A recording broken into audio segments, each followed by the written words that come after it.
Que a cruz do Senhor abençoe a cada um de nós e que nós mergulhemos agora, Senhor, nas tuas chagas e assim protegidos possamos ouvir a tua palavra.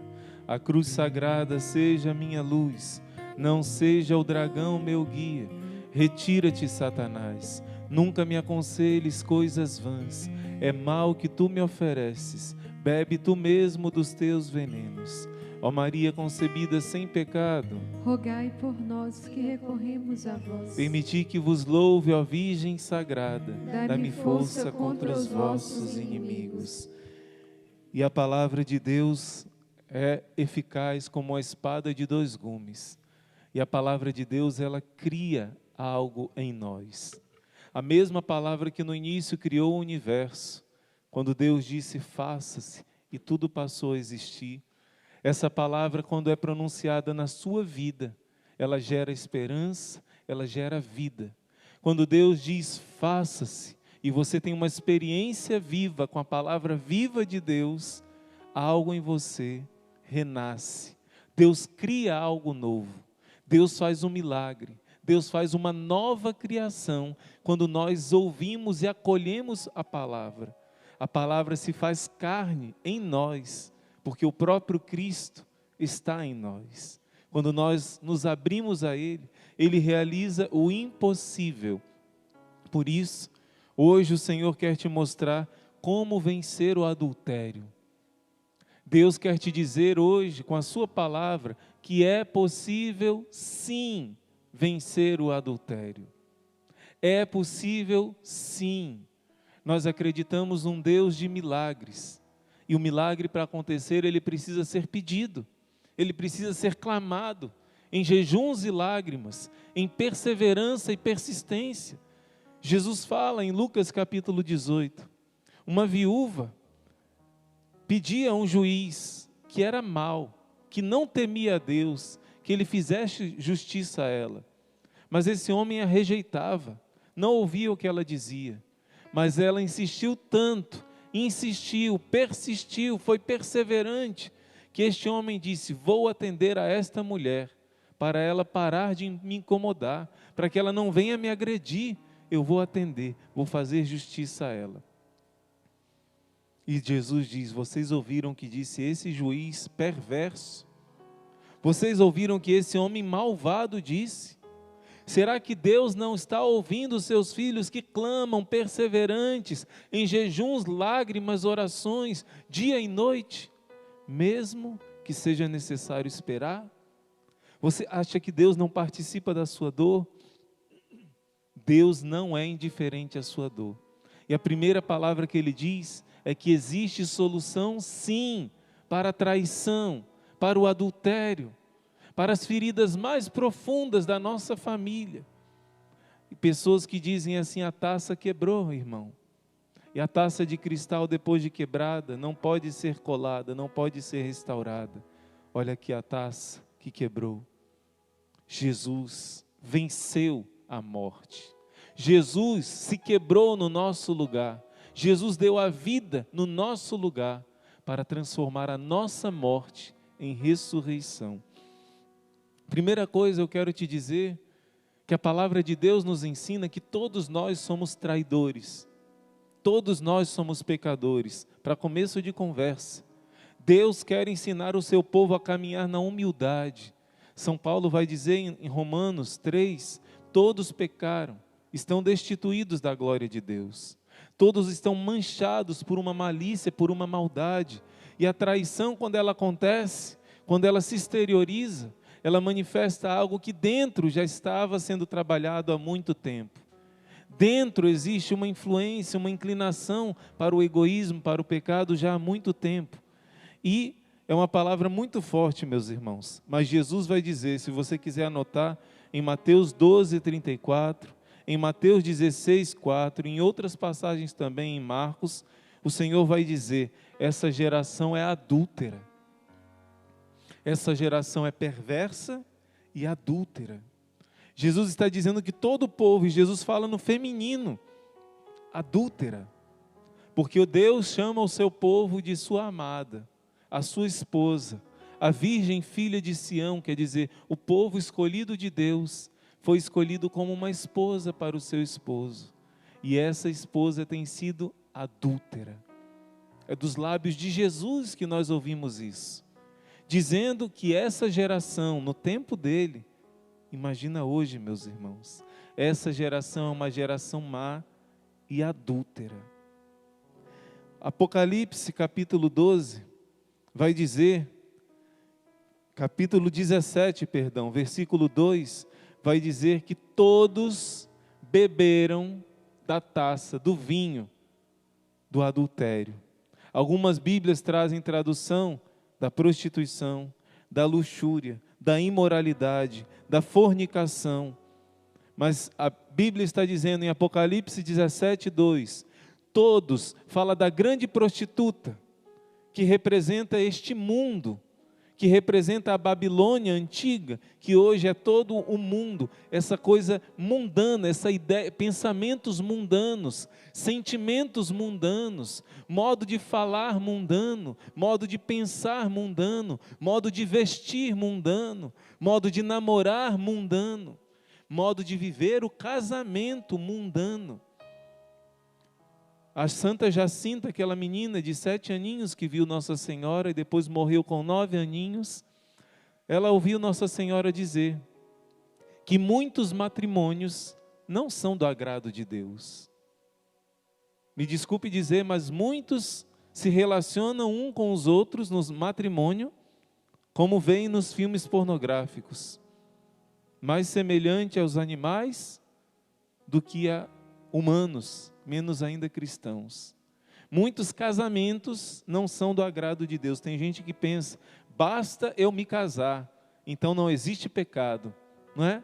Tem pessoas que, porque são casadas, vão para uma cama de motel e acham que não tem problema, sendo que aquela cama é um altar para o adultério, aquela cama é um altar para prostituições, aquela cama é um altar, me desculpe dizer, mas é o que acontece até mesmo de abuso de crianças. E você acha que não tem problema de ir para um leito consagrado a Satanás.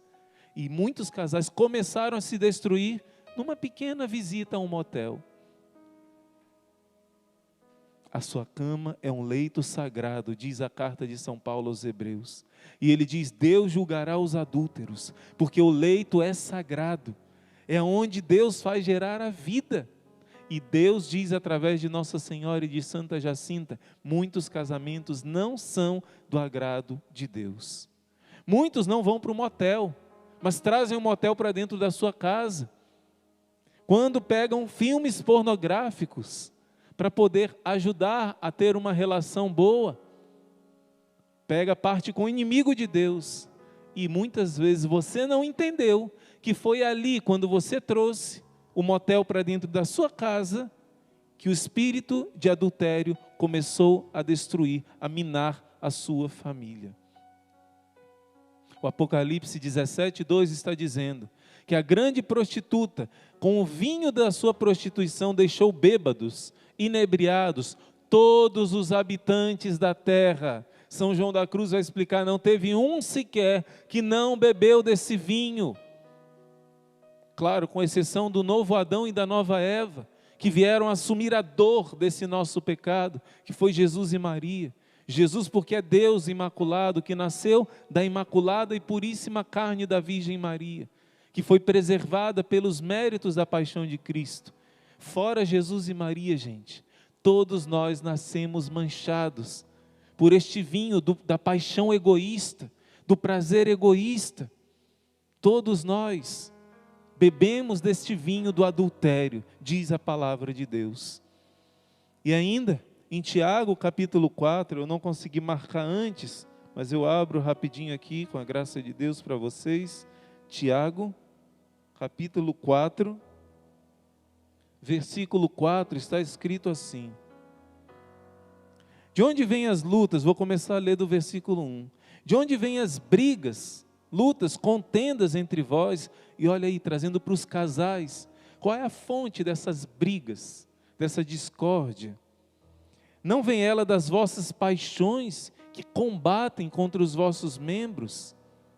Vocês cobiçam e não recebem, Vocês são invejosos e ciumentos e não conseguem o que desejam.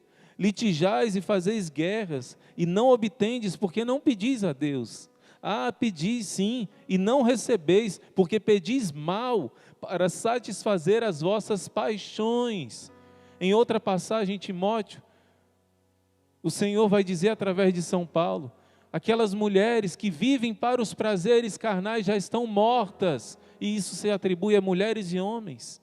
São Tiago está dizendo, vocês pediram, mas vocês querem satisfazer as paixões carnais de vocês. E olha o que ele termina dizendo, adúlteros, não sabeis que o amor ao mundo é abominado por Deus? Todo aquele que quer ser amigo do mundo se constitui inimigo de Deus. Ou imaginais que em vão que está na Escritura, escrito, sois amado até o ciúme pelo Espírito que habita em vós. E ele vai dizer que Deus dá essa graça da libertação desse mal aos humildes. Mas a palavra de Deus no seu original em grego, capítulo 4, versículo 4, não chama de adúlteros não, chama no feminino, como Jesus fala, geração adúltera e má. Tiago chama, ele dá um brado dizendo assim, adúlteras, adúlteras. Por quê? Por que no feminino? São Paulo está falando aqui em geral e dirigindo-se aos homens em primeiro lugar. Por que ele coloca no feminino? Se quando se fala adúlteros está abarcando homens e mulheres. São Tiago fala no feminino. Tiago 4,4. Ele diz adúlteras. No feminino, sabe por quê? Porque Deus compara o seu povo a uma esposa amada. Deus compara o seu povo com a sua amada, com aquela que vai receber todo o amor dele, do seu esposo. Deus se compara como um esposo para o seu povo. E Tiago está aqui usando a figura de todos os profetas do Antigo Testamento, dizendo que nós somos essa esposa infiel, nós somos essa Jerusalém infiel, essa igreja infiel, nós somos essa esposa adúltera. É uma palavra dura, meus irmãos, mas é essa a verdade. E olha, se você for ver na Bíblia, a igreja é comparada, o povo de Deus é comparado com uma mulher chamada Raabe. Na Bíblia vai dizer que quando o povo invade a terra prometida, todos ali eram grandes pecadores, mas existia uma mulher que era a pecadora por excelência, que era a pecadora pública para todos os homens, a prostituta da cidade de Jericó. Ela era tão especial para todos, era tão sinalizada a vida degradada dela, que ela tinha sua casa na entrada da cidade, para a prostituição. Porém, de todo esse povo de Jericó, que era um povo pecador, que fazia sacrifícios humanos, que fazia coisas terríveis, rituais pagãos terríveis, orgias sagradas, sacrifício de crianças, todas as coisas, as injustiças mais terríveis. Dentre esses pecadores, uma reconheceu o seu pecado e quis mudar de vida, e quis mudar a sua história. E essa mulher se chamava Raabe. Ela se converteu de tal modo, se tornou uma participante do povo de Deus, se converteu, que se casou com um homem chamado Salmão, e vai dizer a Bíblia que de Raabe e Salmão nasceu Boaz. Boaz, você vai ler no livro de Ruth, vai ser o bisavô do rei Davi. Então, desta mulher pecadora, Deus fez um milagre, porque era uma antecipação da conversão de todos os pecadores que se reconheçam adúlteros, infiéis, que se reconheçam pecadores.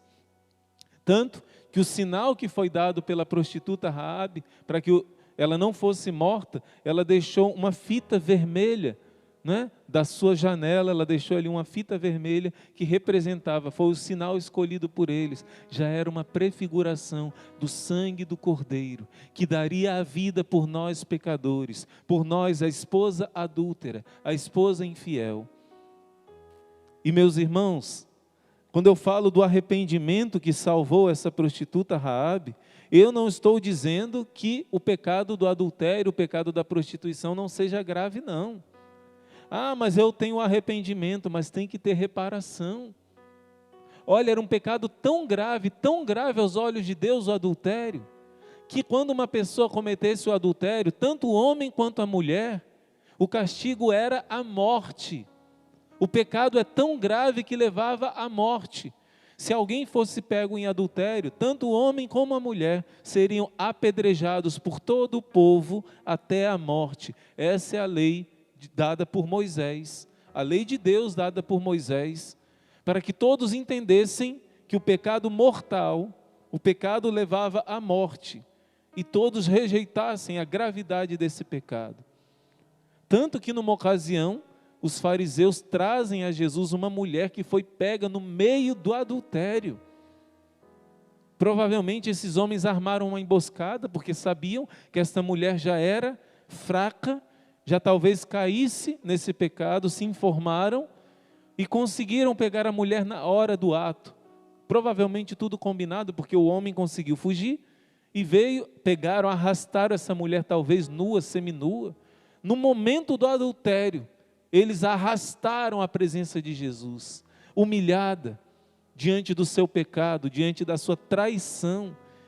Imagina, meus irmãos, ela que traiu a sua família, seu esposo, ali, diante de todos, seria apedrejada. E o próprio Jesus não diz que está errado, não diz que ela não deveria ser apedrejada, Jesus não diz que ela estava certa, Jesus não coloca panos quentes no pecado dessa mulher. Mas Jesus, cheio da sabedoria, porque Ele próprio iria morrer no lugar dela, Ele que era o único que podia julgá-la, disse: quem dentre vós não tiver pecado, quem dentre vós estiver sem nenhum pecado, em outras palavras, quem dentre vós não comete adultério de um modo ou de outro, porque a Bíblia vai dizer no 9º mandamento, que mesmo quando você deseja a mulher do próximo, você já é adúltero. E Jesus vai dizer, não é somente aquele que comete o adultério com a pessoa, mas se no coração, se você olha para uma mulher com um desejo impuro, e a mesma coisa para o homem, você já cometeu o pecado grave do adultério. Mesmo que ninguém veja, mesmo que você não seja apedrejado, como essa mulher iria ser, diante de Deus vamos prestar contas de tudo o que nós pensamos, olhamos, fazemos, decidimos. E quando aqueles homens ouvem Jesus falar isso, eles querendo pegar Jesus, Jesus é tão misericordioso, ele vai ser contrário à lei de Deus. Ele vai dizer que não pode apedrejar essa mulher, ele vai dizer que os pecadores não merecem um grande castigo.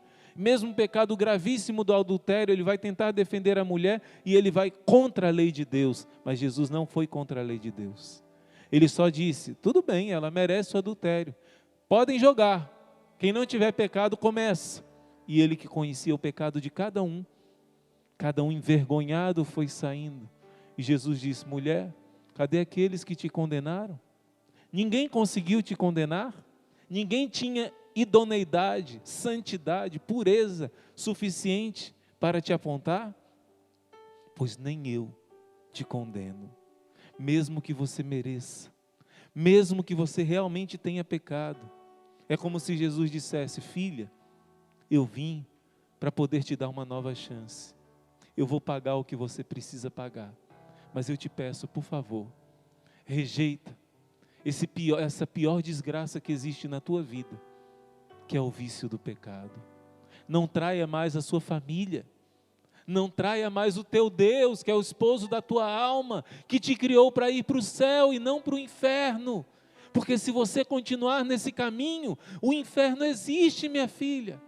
Eu vou dar a minha vida no seu lugar, mas se você desprezar o meu amor, e mesmo assim quiser continuar no vício, eu não terei o que fazer por você. Vai, filha, eu também não te condeno, eu te dou uma nova chance, você está livre do castigo desse pecado, vai e não voltes mais a pecar. João capítulo 8. Gente, é uma das passagens mais lindas da Sagrada Escritura. E olha, uma outra passagem que vai mostrar essa situação dramática e sofrida que é a traição. Essa situação terrível, gente. Só quem passou por essa situação que sabe. A punhalada que é no coração. Receber a traição de alguém que você deu todo o seu amor. Talvez o erro já comece por aí. Porque a dor é muito maior quando Deus não é o centro. Quando todo o seu amor não foi primeiro para Deus e em segundo lugar para o seu cônjuge, esposo ou esposa. Se a dor já é imensa para quem carrega a cruz de cada dia, para quem segue com fé a Jesus, imagina para aqueles que não têm Jesus. É desesperador. Pessoas que colocam toda a sua esperança no outro e de repente vê o seu chão se abrir. E esse drama da existência humana, por isso que lá no Gênesis, né?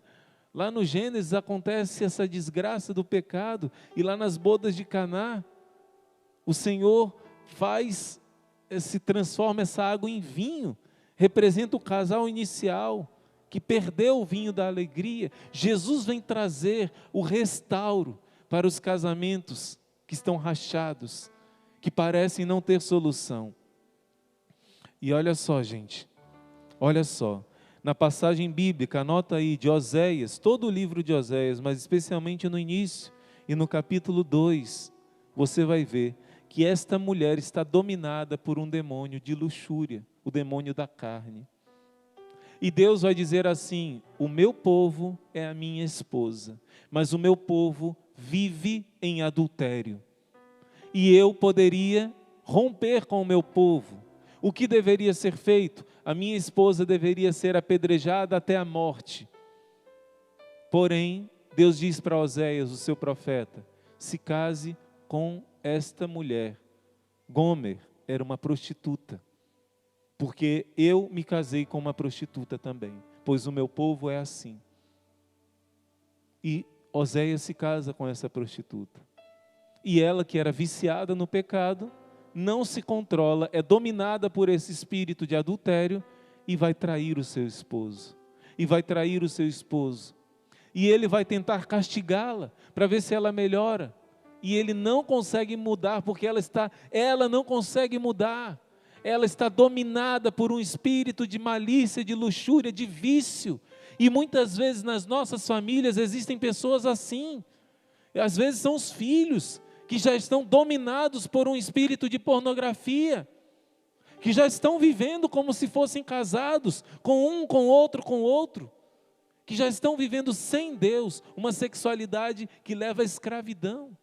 Às vezes o seu esposo está dominado por esse espírito carnal, é um homem tão vazio, que não conseguiu se preencher de Deus, não se preenche na sua família, e vive mendigando as bolotas dos porcos, fora de casa.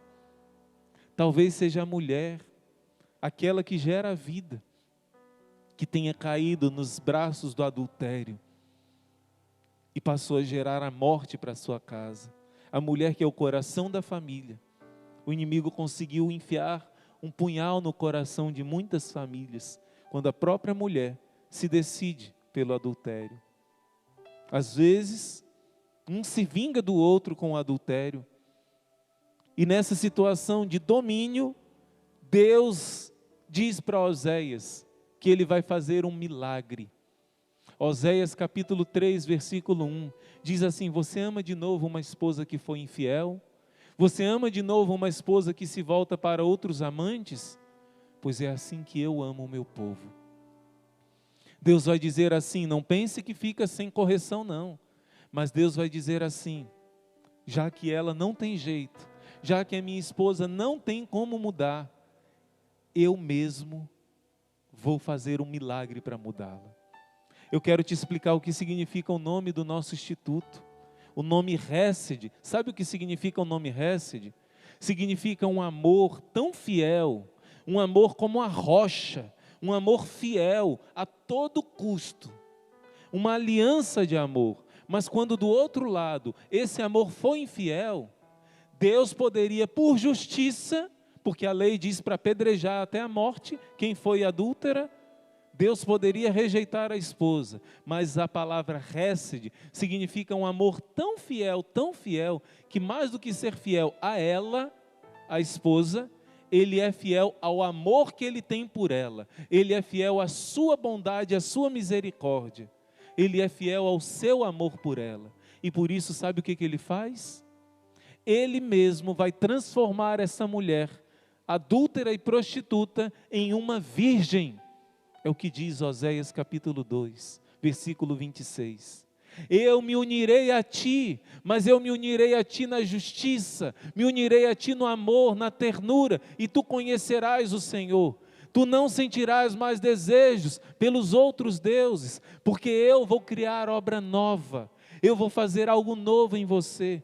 E quando Deus fala, eu vou te desposar na justiça, no amor hesed, significa na Bíblia que eu vou te tornar virgem novamente, porque só fala esse termo na Bíblia, eu vou te desposar com alguém que é virgem.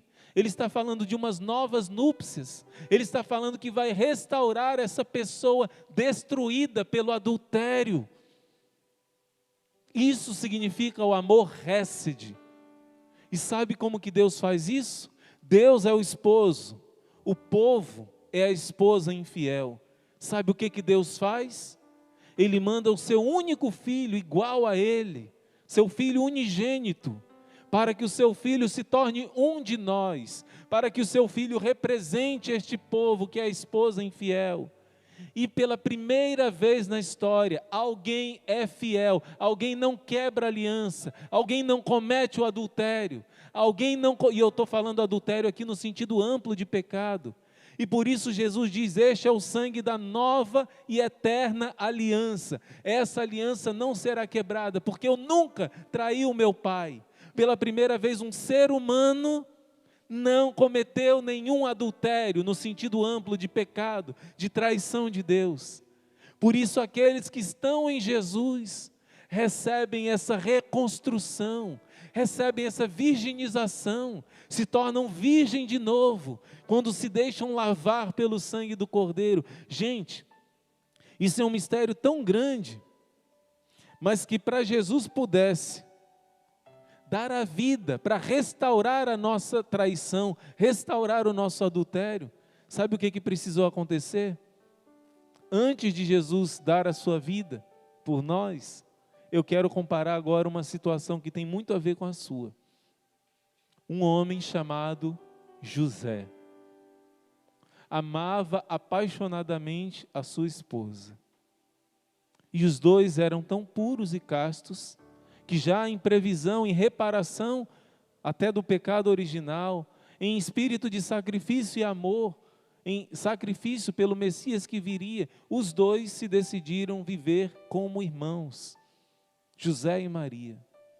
Mas que surpresa para José, quando de repente, quando Maria volta da casa de sua prima Isabel, ele nunca tinha tido nenhum relacionamento íntimo com Nossa Senhora, e ele vê Nossa Senhora já grande, já mais inchada, e ele percebe os sinais de gravidez. José não condena Maria, José não julga, provavelmente ele pensou, isso é impressão minha, talvez seja um inchaço. José perguntava a Maria e Maria sorria. Eu digo isso não só como meditação minha, não. Existem algumas revelações para uma abadesa chamada Maria Cecília Bage, e ali São José vai contando como foi o drama dele. São José vai contando o sofrimento, porque essa barriga de Maria foi crescendo. E quando ia crescendo, Maria não tinha permissão de Deus para dizer nada a José. E José chorava diante de Deus, dizia, por que isso, Senhor? O que está acontecendo? Ele não julgava Maria, mas ele não entendia esse mistério. E José sofria, e quando ele olhava para a Virgem Maria, ela somente sorria para ele. Ela sofria com ele e rezava por ele, porque o sofrimento era terrível. Ela sabia que ela poderia ser apedrejada por causa daquele mistério que o mundo não compreendia. E José, como um esposo que vê a sua esposa grávida, que o filho não era dele, José poderia dizer: eu sou um homem justo, eu vou obedecer à lei de Deus. E a lei de Deus diz que as mulheres que cometem adultério devem ser mortas, porque esse é um pecado gravíssimo. São José não condenou Nossa Senhora como adúltera. Ele sabia que ela estava grávida, não sabia o que tinha acontecido, mas São José amava tanto a Virgem Maria, que ele se decidiu para não conviver uma mentira, um filho que não era dele, e para não condenar ela e a criança ao apedrejamento, José preferiu ele assumir o sofrimento, e ele se decidiu de fugir, e assim ele seria um homem banido do povo de Deus, um homem covarde, um homem que abandonou a família, um homem que seria excluído do convívio social, um homem que iria passar todo o sofrimento no resto de sua vida, porque ele amou a Virgem Maria, mesmo sem entender o que acontecia. Por causa desse sim de José, porque ele amou tanto a sua família, a sua esposa, que sacrificou a sua vida no lugar dela. Ele era um homem justo, mas mais do que a justiça da lei, a lei permitia que ele mandasse ela ser apedrejada, ou que ele fizesse o que ele fez, se afastasse. E ele preferiu a opção do amor, porque São José amou a sua esposa até o extremo do perdão e do amor, sem entender o que estava acontecendo. Deus recompensou José com a maior de todas as recompensas. Ele descobriu que aquela criança era o Messias prometido, era o próprio Deus Salvador. Ele iria cuidar de Deus, alimentar a Deus, pegar Deus no colo. E o Messias que José desde criança rezava e pedia a Deus que enviasse ao mundo, seria filho dele, foi entregue a ele. Porque ele amou até o extremo, ele viu a sua dor se transformar em vitória, em triunfo de Deus. Deus quer fazer isso com a sua história. Eu quero te dizer uma coisa, meu irmão, minha irmã, anota mais uma passagem bíblica. Está escrito assim, 1 Coríntios capítulo 6, versículo 9 e 10. Nenhum adúltero entra no reino dos céus. Nenhum adúltero entra no reino dos céus. Então você pode pensar assim, você que é homem que está me assistindo, você que é mulher que está no adultério me assistindo, olha, eu vou continuar vivendo a vida de adultério, porque eu chego antes do domingo, eu me confesso, e eu comungo de novo, aí depois eu tento não cair, mas não vou tentar com muita força não, porque se eu cair de novo, Jesus me perdoa na confissão, e eu vou comungar de novo. Adúltero, os adúlteros não entrarão no reino dos céus. Deus revelou a Santa Francisca Romana que cada pecado mortal, mesmo confessado, em média, porque depende de pessoa para pessoa, você tem que ficar 7 anos no purgatório. 7 anos numa fornalha ardente de fogo, que dizem que o fogo da terra é sombra comparado com o fogo do purgatório. Se algumas horas aquele frei amigo do Padre Pio não aguentou ficar no purgatório, imagina ficar 7 anos por cada pecado mortal, confessado, que não foi devidamente reparado, que não teve um arrependimento verdadeiro. Cada pecado mortal são 7 anos. Imagina pessoas que colocam adultério em cima de adultério. Por isso, tenha compaixão da sua família. Salva a sua família. Eu sei que é muito doloroso lidar com a traição, lidar com o adultério, tanto para homens como para mulheres. Mas o Senhor está te dizendo, filho, filha, luta até o sangue. Hebreus diz, vocês não resistiram até o sangue na luta contra o pecado, na luta pela sua família. Eu sei que existem casos em que não é só o adultério, existem casos que até o risco de pegar uma doença, não é? Existem casos que existe briga a ponto de espancamento. A igreja permite a separação de corpos, a separação, divórcio, não, o que Deus uniu o homem não separa, a não ser que seja nulo. né? A não ser que seja nulo, o casamento que não foi válido, entenda bem. Então, eu sei que existem casos assim, que é preciso afastar. Ninguém deve ficar numa casa onde é espancado, espancada. Isso é outra coisa, que deve ser tratado com o diretor espiritual, deve ter um acompanhamento. Mas em geral, o Senhor está dizendo, a sua casa pode ser restaurada e vai ser restaurada. Você precisa lutar até o fim, lutar até o sangue, como São José. E olha, assim como Deus fez com São José, Deus quer fazer e vai fazer na sua vida também. Este sofrimento que hoje você carrega com você, este sofrimento que hoje você passa, como São José passou aqueles dias e meses, vendo Maria grávida, crescer a gravidez, foram dores imensas, mas São José viu a vitória de Deus na sua família. O seu esposo, a sua esposa, por causa do seu rosário, por causa do seu jejum, por causa das suas orações com essa família imensa de oração, ele vai ser tocado na hora certa, ele vai ter uma experiência com a cruz de Cristo, com a amorrécede de Cristo, ele vai se deixar lavar no sangue e vai vencer esse adultério como a esposa de Oséias. Ela não conseguia vencer, o pecado da carne era mais forte do que ela não conseguia, mas Deus prometeu que no futuro iria fazer um milagre, que ele iria morrer pelo pecado dela, para que ela se tornasse virgem de novo. O seu esposo, a sua esposa vai se tornar virgem de novo, graças à sua oração, sacrifício, unido ao sacrifício de Cristo.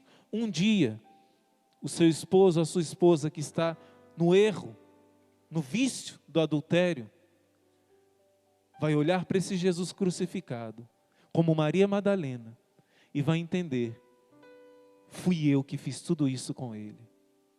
Eu que merecia morrer, e fui eu que preguei ele na cruz, com os meus adultérios.